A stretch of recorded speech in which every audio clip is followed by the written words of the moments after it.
Welcome, everyone. I'm so excited to tell you about this podcast. It's called The DK Project, but it's really The Darren Show. The DK Project is a radio show, but without the radio. So sit back, buckle up, and enjoy the ride. Let's go! Welcome back to the DK Project. Hey, special edition here, Father's Day edition. Couple days late, but that's okay. Terry comes in, we sit down, talk a little father time and what Father's Day is all about and what it means to us. Also play a little drinking game with you here. I don't drink, but this would be a fun one to drink. For some reason, I said I think a lot, and it'd be a good time to competitively drink if you're not doing anything else. Not that we are advising it, but it would be a fun little game because for some reason I was stuck on the I think button, and apologize for that, but great little episode. Check it out. Lots more to come. We're going to drop a few this week because I get a few in the old bank, so we might as well get them out there. Everybody have a great day and enjoy the podcast. Welcome back to the DK Project. I should probably just play my... Welcome back to the DK Project. That sounds a little more official, right? That sounds official. Ripping a new episode. We got Terry P., the Pernsteiner, stopped in for a little bit of a little Saturday morning coffee talk. Well, happy Father's Day weekend. Oh yeah, you too. That's a big day. I'm expecting a hammock. A hammock. I'm in a position though. Here's my position. That'd be prone. There's a pretty sure hammock in my future, but we already have a hammock. Well, talk about this one then. I have a hammock setup, like a nice hammock setup. I just have a shitty hammock. But now I'm thinking what's coming down the pipe is a hammock with a hammock stand. Like just more shit to move when you mow. Yeah, I had one tied between big pine trees. That's what I have. Yeah, that's awesome. You look up and all you see are pines until woodsy. It's like being up north. Well, one time the pines had worms and they kept falling on us. But other than that year, it was divine. You know what though? I a few, probably like 5-7 years, maybe 10 years ago, the wife had got me a hammock for Father's Day. Yeah. And I told her to return it. And you know why? Why? I said, I'm not old enough for a hammock. And now I'm begging for a hammock. I'm like, because you know why? Yeah. She won't let me nap. Like, napping is not acceptable in my house unless it's approved by the boss. Yeah. And she rarely gives approval for a nap. So honeydew. If I get a hammock, that's auto nap, baby. I don't need permission. Approval. I want to go use that Father's Day gift you gave me. I love it so much. What does a father mean to you? What does being a father mean to you? Oh man, I don't know. I think it's kind of full circle. And right now, with the kids being stuck at home and having to hang out with me, yeah, it's like the greatest time ever. What was your dad like? My dad was tough. We never got along.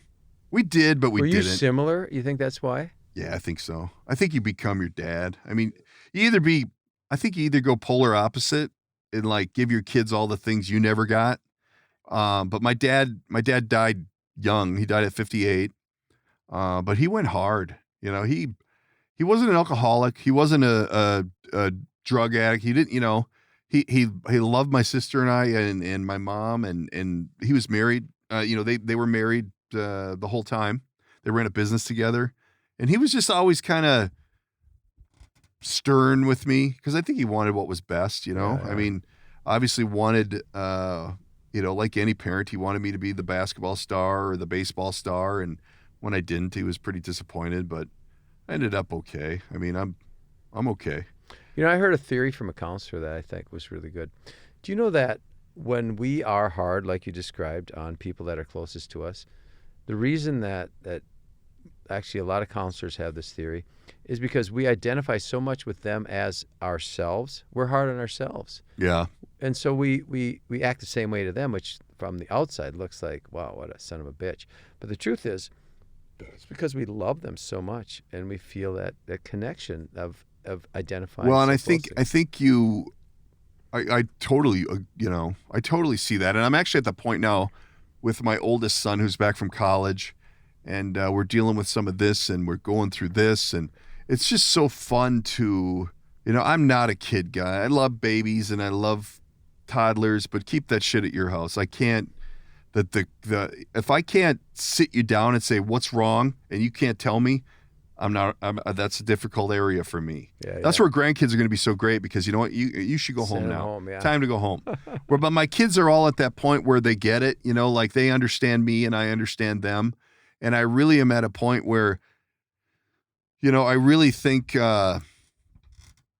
I've talked about it before, and I stole this from Petey, that the sudden death box, where you have a box, a file, whatever, that you have in the event something, catastrophic happens and you're gone. Yeah. To have, letters to these kids and to let them know how proud you are of them, and how in my eyes, how well they've done. You know what I mean? Because that means a lot to them.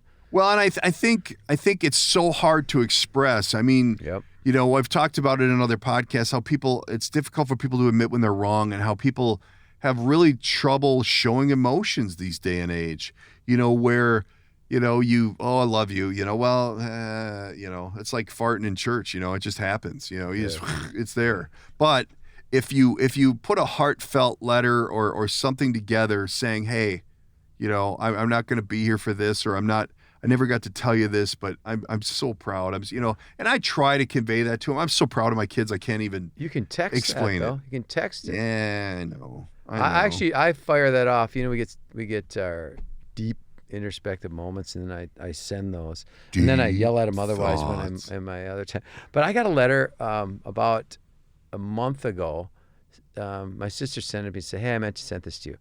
And it was from my mom, who's been gone for like 12 years or 15 years. And it said, don't open till I'm gone. Oh my God. And I opened it up. How hard was that day? It was actually good, because she's been gone so long. And I read it, and I keep it out. And I'm thinking, wow, that's just what you said. She wrote this thing saying, I always want to say this. But I think what's good about it, what you say is, we, even as grown adults, need continual attaboys, encouragement, and validation, because if you think about where people have problems is when they haven't been validated.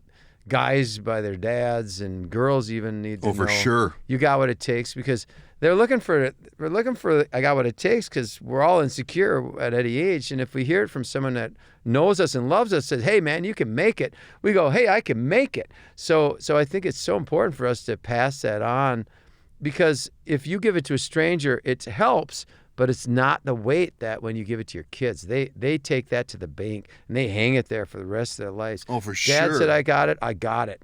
And that's so cool. So now I'm encouraging you to, before we it means so much to these kids. And I think it's funny, I have my monitor. I just moved my office outside of the studio. But I have this little brass plaque. My dad went through some health shit. So like, once he started going through it's funny, because my dad and I had the stroke at the same age. Wow. How weird is that? Hereditary? Yeah. I think so. That's genetics. But he had this friend who passed away, I don't know, a little while ago.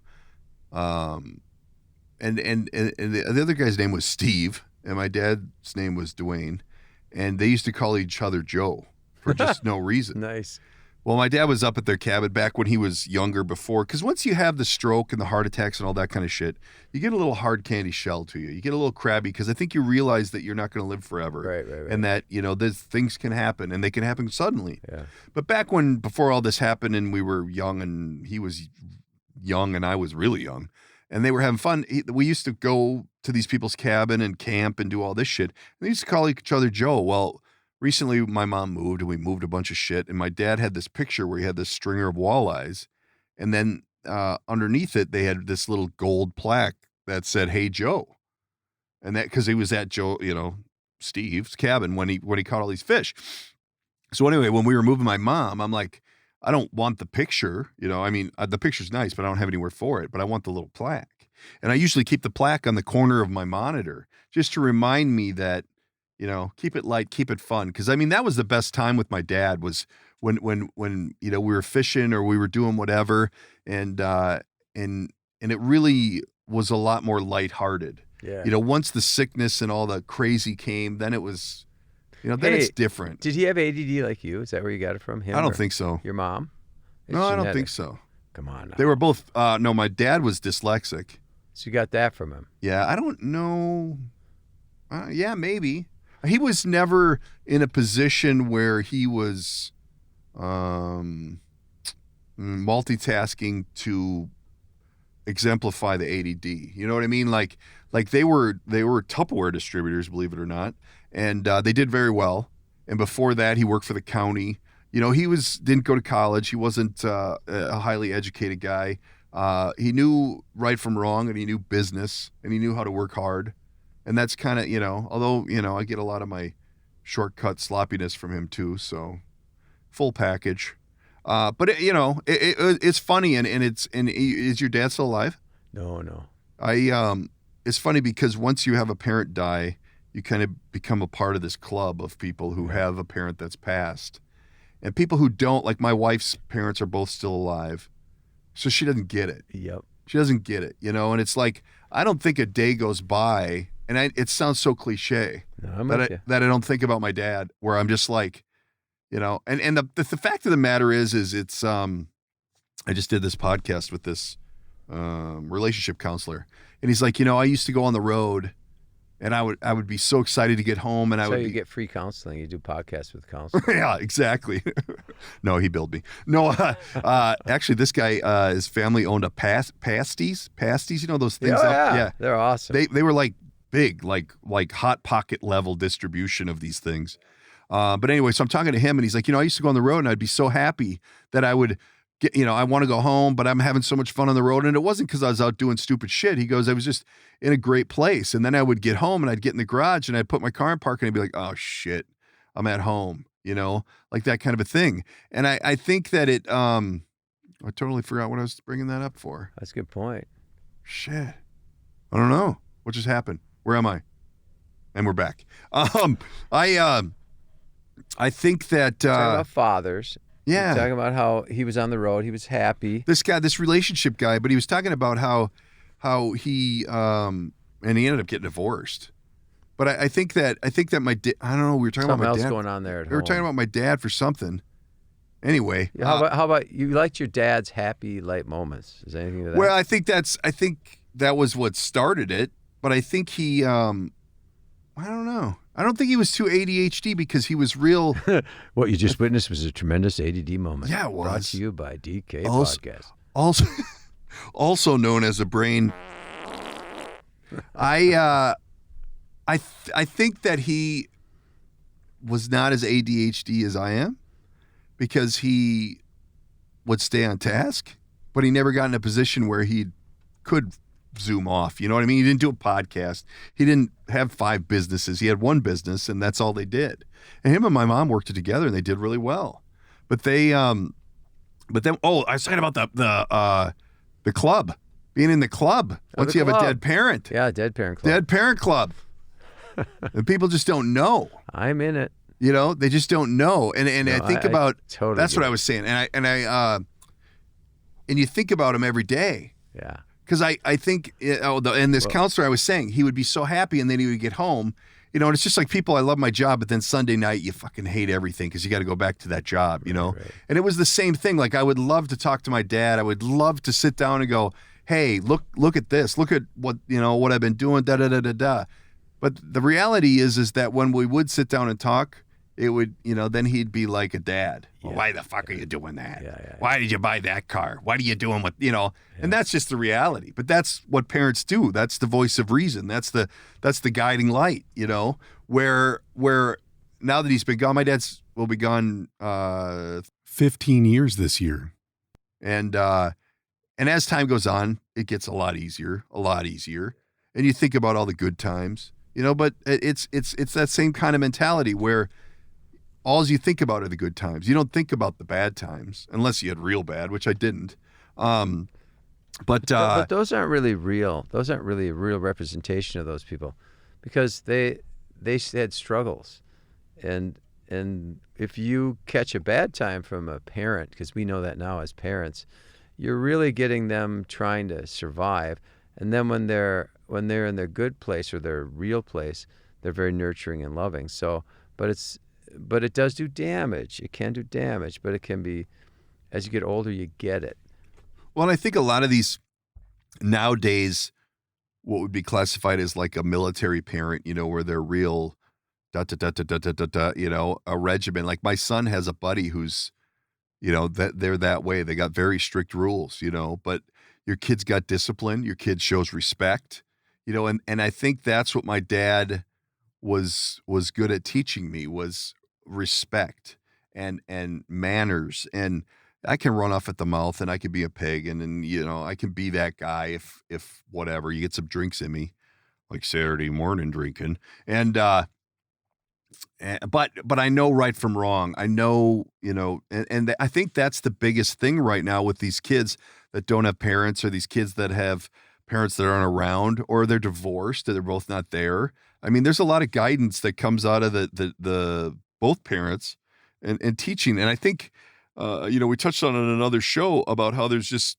everything's in chaos right now because of the situation, but there's just no respect. Well, I get blown away because I mentioned once before that for years and I probably haven't done a lot lately, but because I'm old, but when I was young, I'd always ask people, tell me about your parents, and whether they were, I asked old people that mainly, 80, 90 years old, and they would just stop whatever they were doing and go into this focused discussion about, well, my dad was this, my mom was that.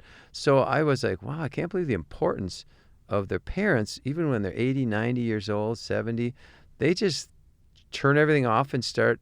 So I go, I think there's more influence from a parent than I ever realized. And they would go on and on and on. Oh, and yeah. I'd keep asking them, what they do, what they do. And I get these long stories, look at the story I just got from you about your dad. So if you think about what that's about, that means, holy crap, they're important, more important to us than when we want to admit, because we think they're just parents and now it's our turn to do life.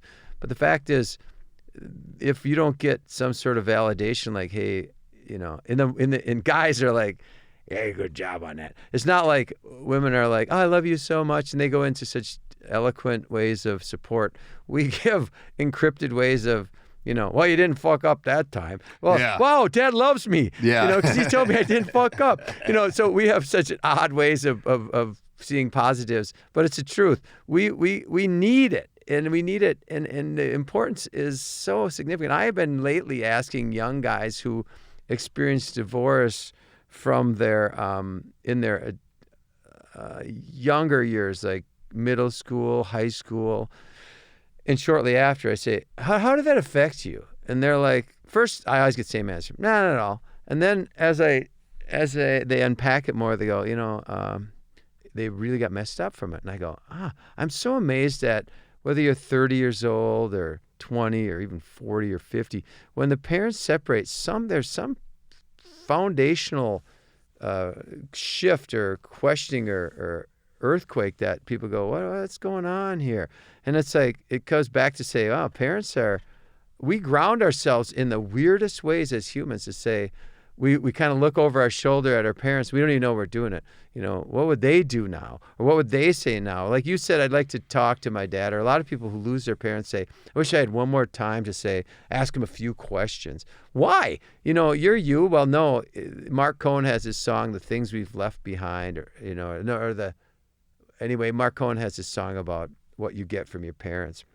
And it's so powerful because it says, you might not like the things you've got, but later in life you'll laugh at them. Well, and that was going to be my question is how you've got older kids and I have, what do I have? 14, 19 and a 20, and 29. And he's the same age as you. Yeah. Totally. And I know that the 20-year-old has I think the 19-year-old's known it the whole time.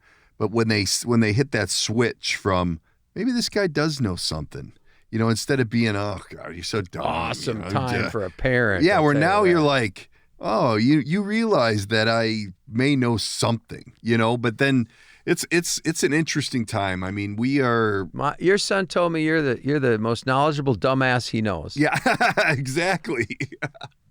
It's truer than you think. Were your parents together? Yeah, yeah. What was your dad like? My dad had a 6th grade education, which gave him worthiness issues. He was one of the smarter guys you'll ever know. He just saw math. He didn't need to. And so he was a farmer who ended up in a machine shop, and he bought a machine shop, and he loved the close tolerance stuff, and he had a lathe, and he was an inventor. It's Rain Man. He invented a lot of stuff, and he was a very good welder.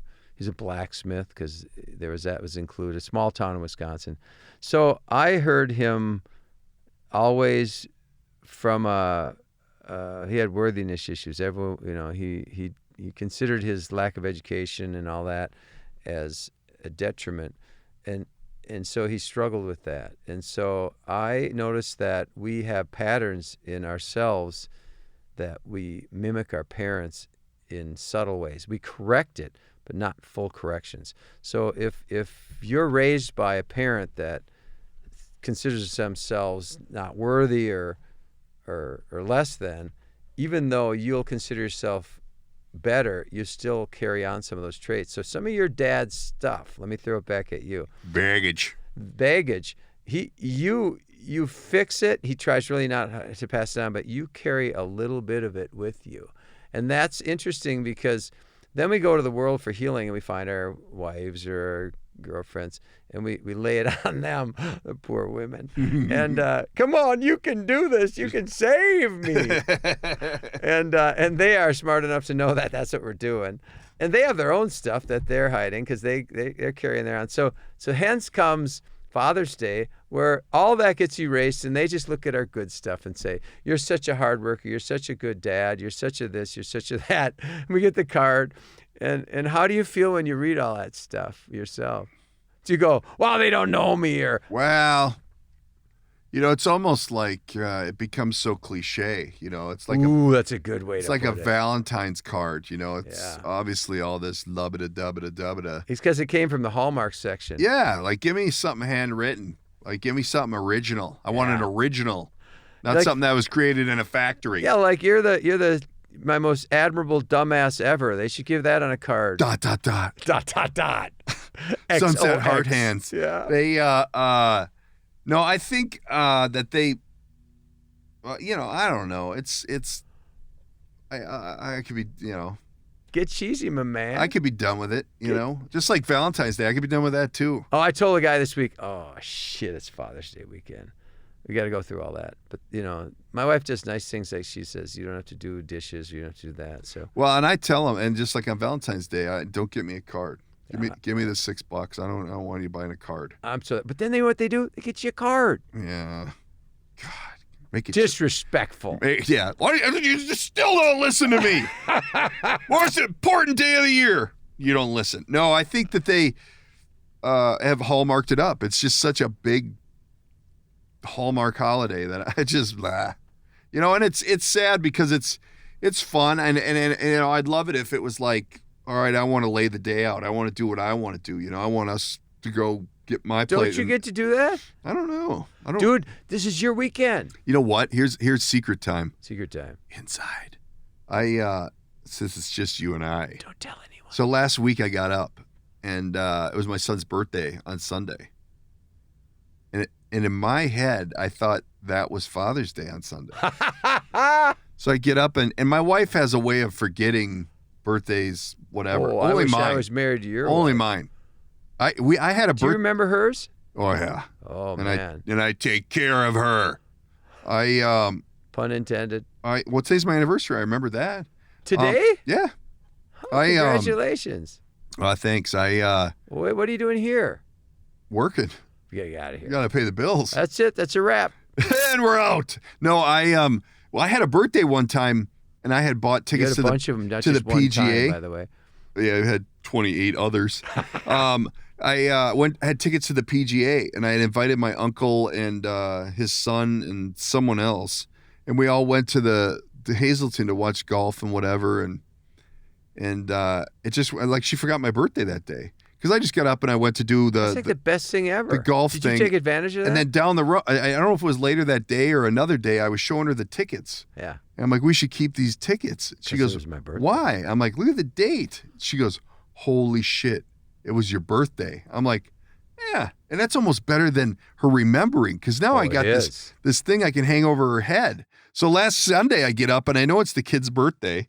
And her and I get up and we're having our coffee and we're doing our thing. And I'm like, well, she hasn't said anything. That's really weird. Like, what the hell? Well, then the little hombre gets up and he's just hanging out. And I'm like, what the fuck? Like, come on. Throw me something. And You buy yourself a cake. It's in the middle of the table. It's got your name on it. And they don't see it. I already got the candles lit.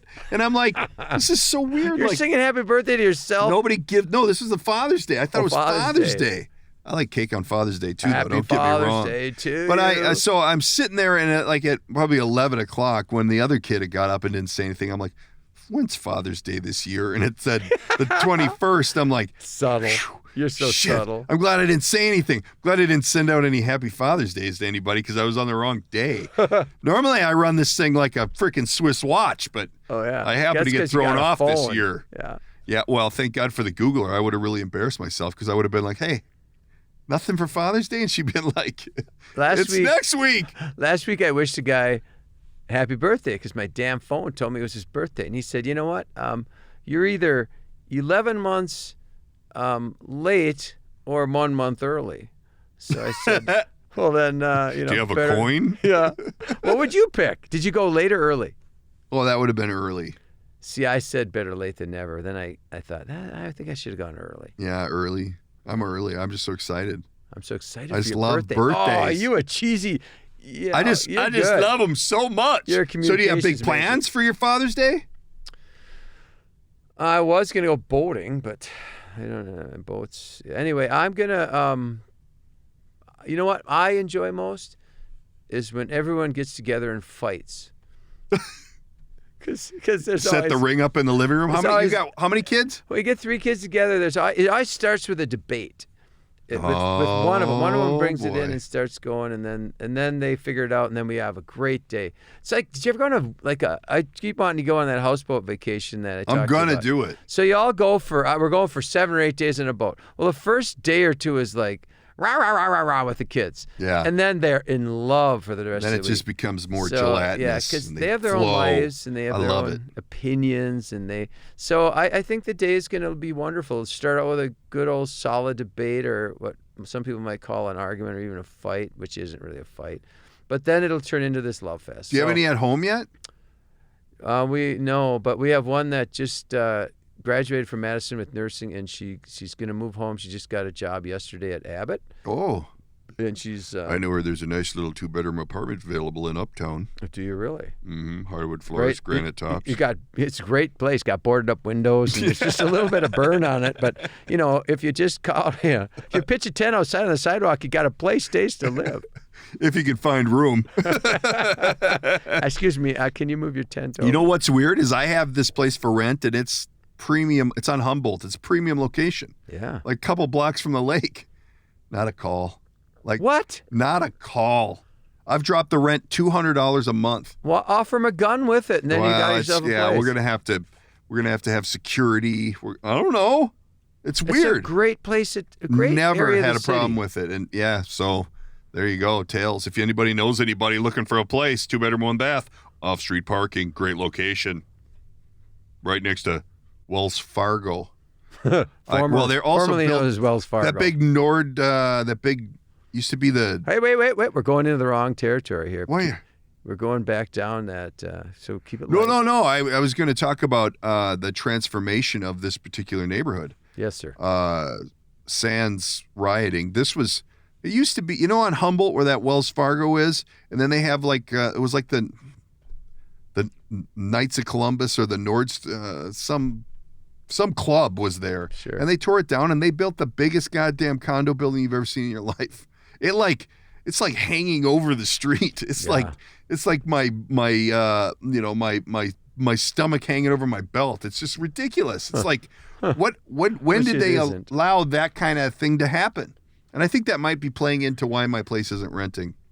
Minneapolis has changed their zoning to go offer everything higher density. Oh, God. So where everyone says, free-for-all. this is like what everyone on the planet has said, where do all these people come from?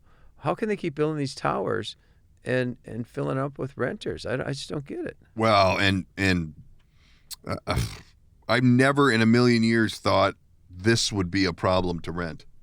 And not that it's a problem. It's only been 30 days or whatever. But usually it's just swarming. Oh, big bang, boom. Yeah. I mean, no, yeah, I don't know. And so even what you're saying, the young people are somewhat tentative in these times with personal safety.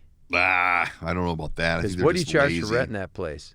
It's usually $1,600. And how many bedroom? 2, Yeah. 800 square feet. Can you imagine that when you were kids? That had bought you like a 4-bedroom house. Yeah, for sure. I've had good luck with it, and it's a great property, so I'm not overly concerned about it. But it's interesting times, man. I tell you, I don't know, whatever. We don't want to talk about that. We're talking about Father's Day and good things, positivity.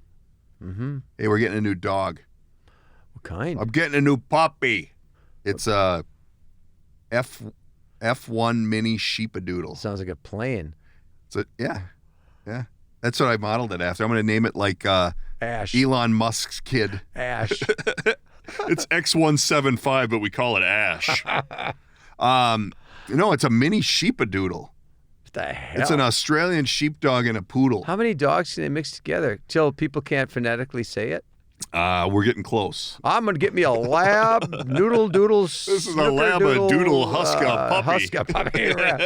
It shits Weird out of dog. it shits out of the same thing it eats with. Yeah, how far down can you breed something before it just becomes this Tasmanian devil Well, that they're mutts. eats children? But you get more money if you put a name to it. Oh my God, this is like the silver dollar right here, baby. Oh, yeah. It's the hottest thing ever. Oh, cats. I actually think I'm going to flip it. I'm going to go get it, bring it home, and resell it. Flip it. If you breed it with one other funny name thing, you can even get more money. I'm going to for it. find the weirdest looking dog and breed it and see what it comes out with. Hey, did you get one of those what the hell is that's? Those are great dogs. What the hell is it? I don't know. That's where the name comes from. I'm so old. I thought it was trendy to have a Yorkie poo. That's like just 2 things. We're pushing for a Westie. What is that? A Westie. It's a Westie. That's a Is it single. simple. Yeah. Simple. Yeah, that's an original. It's a real breed. That's not a hybrid. They're all hybrids. But you know what? I was out at the bar that I was at last night. And I see this dog, and I'm like, what is that dog? Yeah. It was the coolest looking thing ever. What did it look like? It looks like an Australian Shepherd, but it's little. And then it's got poodle in it. See, everybody mixes everything with poodle so it won't shed. Yeah, I agree. So you and mix they're poodle in there. hypoallergenic. But if you go the other way and you get a little too much poodle, like they'll take my F1 Mini and they'll make an F1B Mini, which means they breed the mini sheepadoodle Oh, shut up. with a mini poodle, Yeah. and you end up with a poodly looking sheepadoodly. You lost me back about I know, 4 it's dogs so ago. dumb, dude. It's chemistry. You should have paid attention It's not to even chemistry. chemistry, it's marketing. It ain't right. That's what I tell you. And eventually one of these dogs is going to become the next Cujo because they breed so much shit into them that you just get a psycho. Well, the next dog won't shit at all. That's the highest. Yeah, it's called a robot. You don't have to take it out. It's Remember when Elon they came out with those robot dogs? Yeah. And they thought they were going to be, and they're just the dumbest Kind of like thing the ever. Segway. The Segway was going to change the world. Hey, Segway is fun to drive. Do you know how the guy who invented the Segway He died. He went off a cliff Yeah, with a Segway. with his Segway. Not so bright. I rented him once on the Greenway over there. But they only let you go slow, right? No, you can go as fast as you want. No way. But it was so cold that day, it was not a great experience. We had layers upon layers on. I think if you're on a flat, because that trail is reclaimed down. railroad Yeah, track, yeah. so it's flat and Pretty straight. flat, yeah. So I mean, you got to like shotgun like 6-8 beers and then get on that thing, and because I mean it's all about balance and equilibrium. And How was your first trip on it? it wasn't bad. It wasn't bad. I'm kind of a natural, I'm good at everything. So it wasn't, I don't know, it wasn't bad. It actually was harder for me than the wife because I think I don't know if this was pre or post stroke. I don't know. But if it was post stroke, then I have an excuse.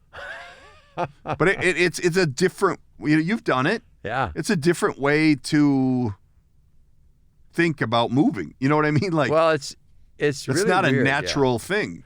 I was at the TCF Stadium, and the guy who ran the thing. It's so big that he ran around on a Segway, and I said, "Man, Is that looks Paul so fun." Blart?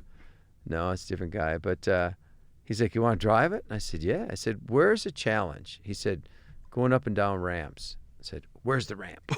So he said, Never "Try that driven one before. You're going right to the ramp. Right to the ramp." And it was a steep ramp. It went from the field up to the... You go up or down? Both. When you go up, you got to come back down. Well, I know, but which direction were you headed your first attempt? I went up because I was down. Actually, no, I went down first.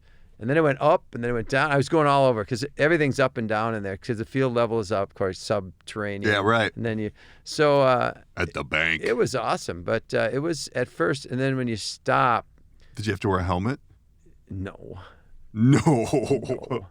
But I thought it was so intuitive.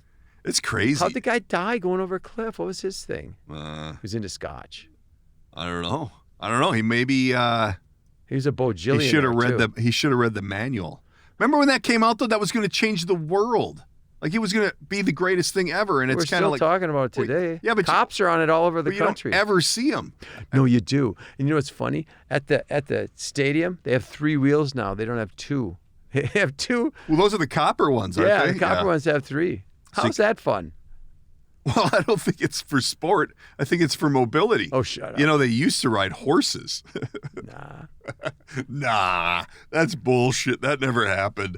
I don't know. I might have to revisit it. You know, I think I'll rent one with you. I think with a few drinks, it could be fun. Up and down. I got to see some hills. Really? So horses are still around all over the place. You know, New Orleans, you go down to Mardi Gras, and there they are on the street. I've never been. Never want to go. I don't like chaos. That's chaos. That's chaos with drunk people. That's disorganized chaos. Yeah, I don't like it.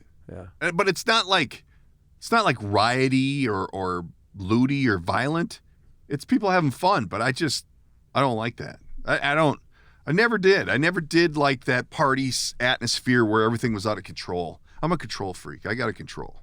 And when you go down there, I would like to go though to try the food, man. I hear the food is crazy. It's crazy good. There's one family that owns like a dozen restaurants, and they really do it well.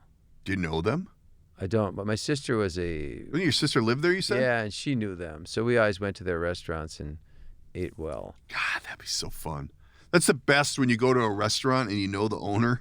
Yeah. Because they take real good care of you. We used to go to this St. Louis restaurant, Tony's. It was only a 5-star restaurant in that area, Italian. And the owner would come out, "How are you?" And my sister, of course, it was her. And it was amazing. So you're right, because they give you that extra treatment. It's the best. I'm hoping for some killer cuisine tonight. Where are you going? I don't know. Or she wants steak because we haven't been able to go out and eat good food, you know. So I'm thinking somewhere. What kind of steak? Filet or? Yeah, she's a filet gal. Yeah. I'm thinking maybe we get a little surf and turf, something. I don't know. And then tomorrow it's nachos. Nachos as big as my head. It's because it's your day. My day. I'll pick. Daddy day. Actually, you know what? I went on this crazy diet a while back. I lost a shitload of weight. And I used to be like militant 6 days of the week. But on Sundays, we would go to Lucky's 13 because they have a plate of nachos that's like on a cafeteria tray. And for some reason, in my head, the corn chips, all the lettuce, tomato, all the vegetables, it didn't count. Yeah, it wasn't as bad as people said, yeah. Even though you drizzle nacho cheese over the whole thing. And we used to go on Sundays, and I would drink like 3 gallons of water and just chow on nachos. And I was thinking to myself, you know what? I'm on a diet again. I'm going to do it. I want to do that on my day. You'll have heartburn for a week because you're old now. I don't give a shit. We went to Chipotle's yesterday, and one of the guys that works for me used to work there, and he knows the secret. What's the secret? That you double wrap them, and he makes them as big as your head. God, double wrap, though. You know how many carbs are in those wrappers? You know, when you see how big it is, I swear it's like 3.5 pounds. Yeah. I couldn't believe it. I cut it in half, and Did you eat the whole thing? No, I couldn't eat. I had heartburn. You shared 7 it with hours another later. Man? Pardon? What'd you put in it that gave you heartburn? Everything. You went run it through the garden, huh? Oh my God, it's everything. And I was an eater. When I was young, I had a record. I had 7 Big Macs, order fries, a malt, and a drink. And I sat down and I was in high school, so I could eat. I just can't. Yeah, that's about it. I could. So I'm a champ, but I have zero control. I figured it out. That's my problem. I go hard and I don't stop. That's why I don't drink, because I play to win, man. I don't know what halfway means. I don't know what. Let's have a little bit of that food. You own an ice cream stand at an ice cream store. I haven't touched it. I try the new stuff. Like we have sample spoons. I try the new stuff, but I don't. You stopped at a sample spoon size? Oh yeah. Well, I use the owner spoon. Which is like the big super serving spoon? No. It's just a regular regular size spoon. It's a shovel. That's the owner's sample. Yeah. It's a dirt spade that we use. No. So I can't. Once you go in, you can't get out. But we have a new one this year. It's called strawberry rhubarb. Really? It's ridiculous. It's so good. So a guy who buys hot fudge by the gallon is on a diet. I don't know. There's no hope for you, man. We don't do sprinkles. We don't do hot fudge. No, I'm going to do it. No. Once I lock it in, like I'm on this new diet, right? It's a military diet. Yeah. And it tells you what you eat. And as long as you eat those things, you'll be fine. Yeah, it's a picture of 2 things. And that's what I've been doing. I did it I did it all this week. Yeah. What'd you lose? Well, it's a 3-day diet. Oh, when you start the sentence with a well, that's not a good way to set up how. No. I'm trying to think of another word besides well. It's a 3-day diet, and I was strict the 3 days, exactly what they said. And I lost 10 pounds. In a week? No, in 3 days. In 3 days? So then I jumped right back into it. But the first day I mixed in, I had an extra pickle. Oh my God. And then yesterday, the wife and I went out, and I went to Maynard's on the lake, and they have this salad that I just love. And I actually gave her half the salad. So I only ate half a salad last night. Wait a minute. You go to bed just hungry. No. There's times where you're hungry. There's times where... How hungry? I don't know. On a scale of 1 to 10, maybe a 7. 10. That's hungry. Well, but I think you can fool yourself a lot with water. And I think... shut up. No, that's true. I lost 70 pounds on that Metafast diet, man. And that whole thing is about... How long did you keep it off? I had it off for probably a year and a half. So... And then I had the stroke, and I'm like, I'm going all in. Because I'm dying. I'm done, yeah. If I'm going to die, I want to go out with chow in my belly. Those pallbearers going to work for this one. Yeah. I'll get you. So now I did it again Thursday, Friday, and then today. To this morning I had a Bloody Mary, 2. And but last night I had that half salad. So I'm making but I think it's almost becomes, for me, it becomes a challenge. I know I can deal with hunger. I like that. I can deal with the hunger as long as I have a regimen. Yeah. It's that I can't even process thought anymore because I'm so depleted of nourishment. Yeah. That's what I don't like. Right. And that only happened to me once this week. This week? And it was actually during a podcast. Really? I'm doing this interview with these gals for a podcast, and I'm like, if I start snoring, they're going to hear it. It was crazy. But they don't hear you just quietly drooling. Yeah. No, they hear my stomach growling. I have to put a drop in so they don't hear me going down from hunger. Hey, man, we got to wrap this thing up. We want to thank Terry for coming back in and sitting with us to get caught up. He's got a busy schedule. And he squeezes in a little time for us now and again. So we are definitely going to check in from him from time to time. But we thank you for the time, sir. We want you to have a happy Father's Day. Be safe and be happy. Just too bad you can't be on your boat. I hate to hear that. But thank you again for coming in. Everybody tell all your friends about the podcast. Make sure you subscribe, give us a review, and tune in next week for the next episode of the DK Project. Take care. Love you all. Think of your fathers. Peace out. Peace out. That's it. That's the end. That's a wrap. Read the shtick. That's a wrap for today's episode. Don't forget to subscribe and tell all your friends. If you'd like to reach out, you can use the studio line at 612-504-6500 or by email, thedkprojectpodcast@gmail.com. And of course, there's always social media at the DK Project Podcast. Thanks for tuning in.